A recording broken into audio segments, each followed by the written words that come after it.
I was looking at myself and I told myself, wow, I'm such a huge people pleaser. And when people said mean things to me, I didn't defend myself because I wanted to avoid arguments. Hi, this is Shelomo Solson, the host of the Teenage Impact Podcast, where we share stories, tips, and specific strategies on how you as a teenage kid can overcome any struggle in life. Whether you are anxious, depressed, overcoming challenges in your relationships or at home, I have interviewed over 55 people from all around the world on how they overcame adversity and how you can too. Are you facing daily challenges, frustrations, and unnecessary stress as a teenager? Do you feel like you don't truly fit in or that you can't be your authentic self? Do you feel helpless sometimes?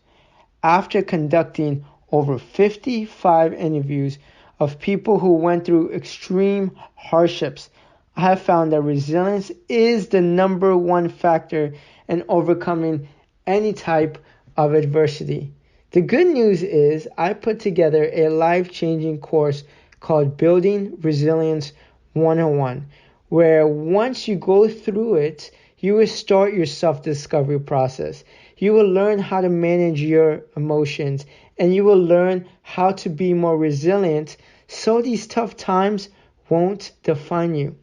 I want to give you a 50% discount on the course, but I'm only going to give it to the first 10 people who sign up. So click on the link in the description to sign up, and where you see the promo code or the discount code, type podcast, PODCAST,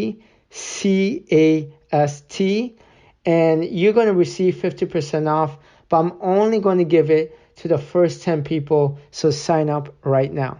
Today's podcast episode is going to be about how you can stop people-pleasing behaviors. First off, what is people-pleasing? People-pleasing is trying to do the activities that pleases everyone, saying the right things, agreeing with people, saying yes to stuff you don't want to do. When you people-please, you lose control. You lose who you are as a person. You surround yourself with people who only like you because you go along with them, and you waste time on things you don't like. So this leads to a waste of energy, and when you have a waste of energy, you lose productivity. I used to be the biggest people pleaser. I remember having this conversation with my sister and brother-in-law after I graduated college, and at the age of 23, I was looking at myself and I told myself, wow, I'm such a huge people pleaser. And when people said mean things to me, I didn't defend myself because I wanted to avoid arguments. I let people step all over me.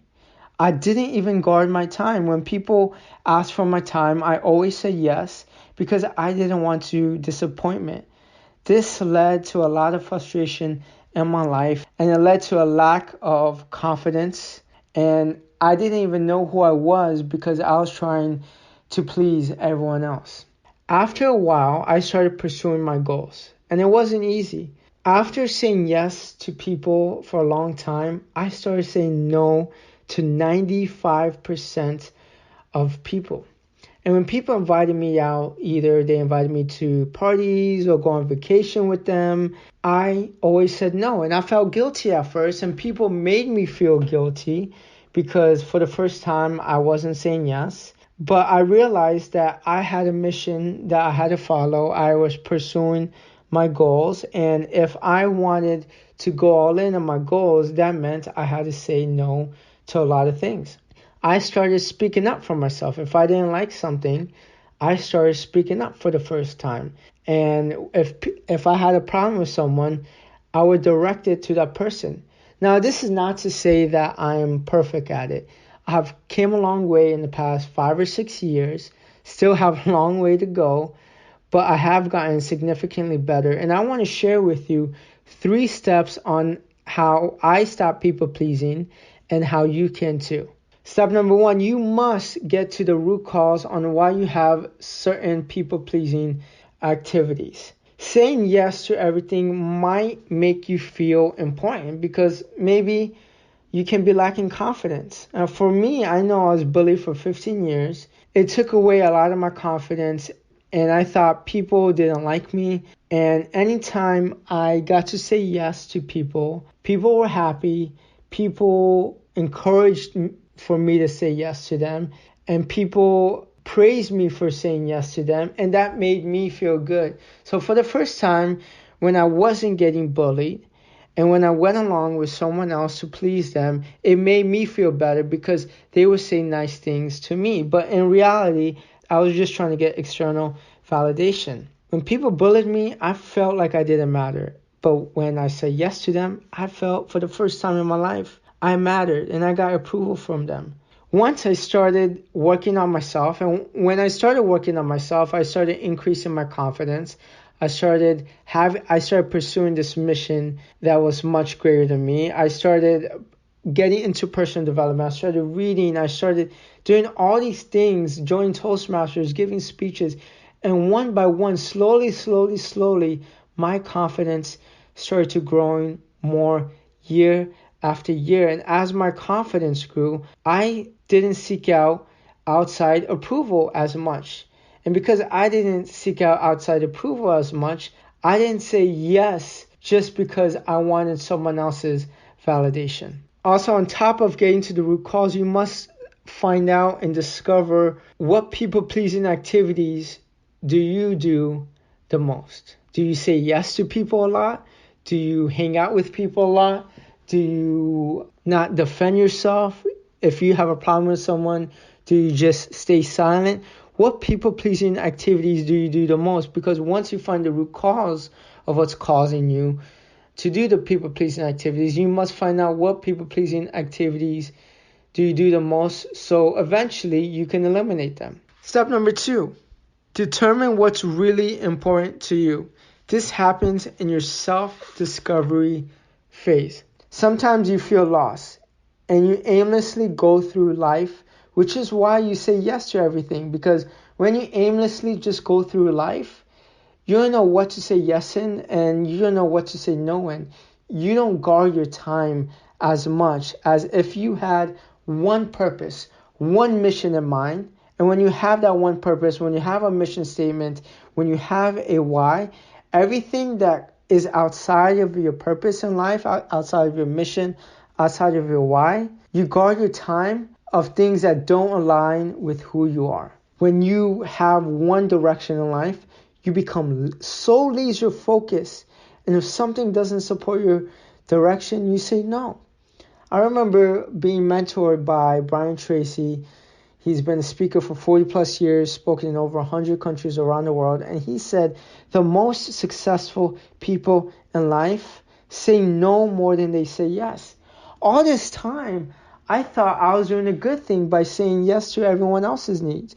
I thought saying yes was going to get other people to like me. But when you say no, that doesn't mean you say no. It means you say no to things that don't matter anymore and you say yes to your mission statement and what you truly believe in life. So if something doesn't support your mission, just say no. It's going to be extremely difficult to break out of this habit, especially if you've said yes to other people all their life. And if you don't know, by the way, if you don't know where to start, it's going to be extremely difficult to say no in the beginning. But eventually, over time, after years, it gets easier each time. In the beginning, people are going to make you feel guilty. People are going to make you feel bad.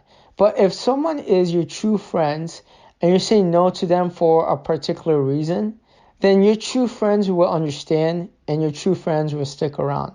At first, I had such a hard time saying no to people, and people used to make fun of me. People used to make fun of me for, pursuing my mission in life. But later on, years after, people started respecting me because I knew what I stood for, and people saw that, and people respected me for that. If you don't know which direction you want to take your life, if you feel like you don't have a purpose and a mission in your life, and you don't even know where to start, by the way, Building Resilience 101 is a perfect way to start. I ask you tough questions about discovering who you are as a person and helping you craft your own personal mission statement so you do have a direction, so you can guard your time, and so you do know what to say yes in and what to say no in. Step number 3, after you find out what the core problem is, after you find out what your biggest people-pleasing activities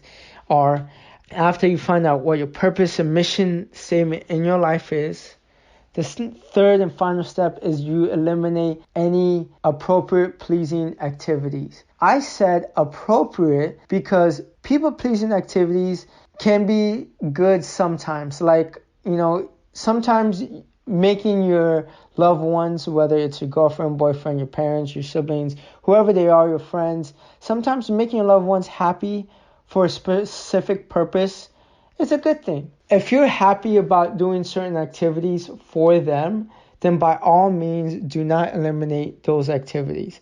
But I'm talking about the activities that you truly don't want to do because you either feel like they're a waste of time, they're draining your energy, they're draining your productivity, they're making your mental health suffer, then eliminate any people-pleasing activities that you do the most that are draining your energy. So if you say yes to everything, say no more often. If you agree with everything people say, disagree more as long as you truly disagree with them.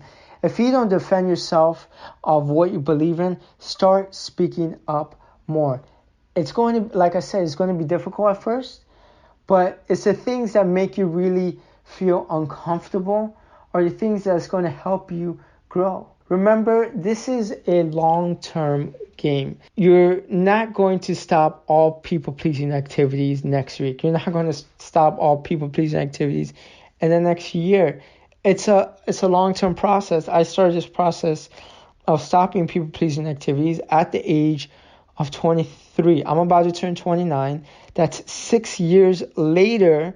I've gotten significantly better, but I understand that I still have a long way to go. And it's not totally bad to have people-pleasing activities because I think some people-pleasing activities are a good thing. It's important to find your own middle ground. If you haven't done so already, click the link in the description for my course, Building Resilience 101. I'm telling you, it's a life-changing course.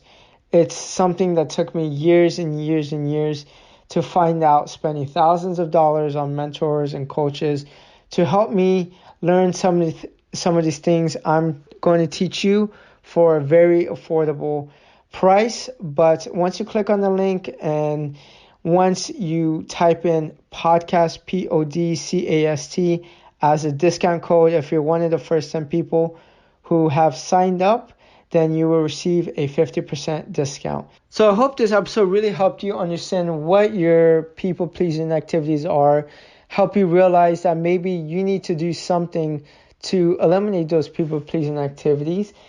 And I want to hear about your journey. I want to hear if you are a people-pleaser and what is causing you to become a people-pleaser and what you need to eliminate to become less of a people-pleaser. Message me on Instagram at Shelomo Solson. I want to hear all about it.